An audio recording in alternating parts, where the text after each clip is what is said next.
The All Saints Catholic School Choir did a wonderful rendition of the national anthem before Sunday's Marlins game, full of passion and patriotism in a way to make America proud. The Marlins players, on the third base side, and the Washington Nationals, on the first base side, also paid their respects by standing during the singing, some with caps over hearts. Just as baseball will Monday during Memorial Day. The trouble was the masses across Marlins Park, or what passes for masses at Marlins games. The brazen walking to seats during the anthem. The non-stop rambling down the concourse.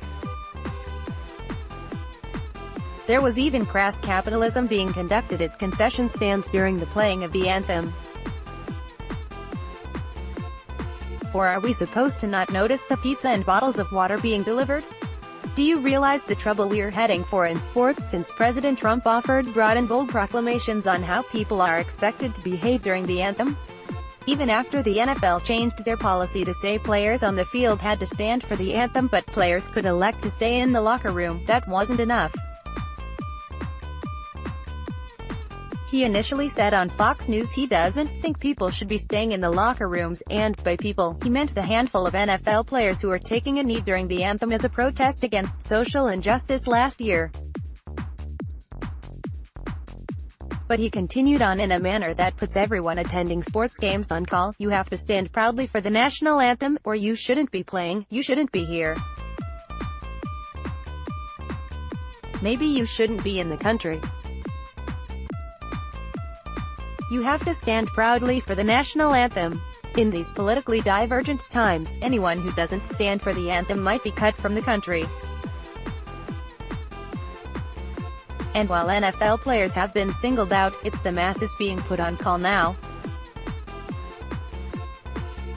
This is as glaringly obvious as Florida Panthers fans habitually shouting "Red" for the team's colors during the stanza of the Rockets' Red Glare. I asked a friend, a Panthers season ticket holder, if he was ready to quit that in light of his glee at NFL players not being allowed to kneel. "Why," he asked, "it's disrespectful. I've never thought of it disrespecting the flag," he said. And NFL players thought kneeling was about social injustice, not the flag. And Houston Rockets fans want to make a statement for their team in shouting "Rockets" during the Rockets' Red Glare line.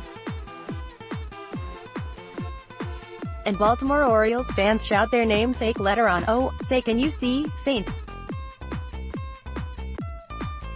Louis Blues fans think it's imaginative to change the "Brave" in the final line to "Home of the Blues." Oklahoma fans change it to "Home of the Sooners." If NFL players can be called out, can't an entire university?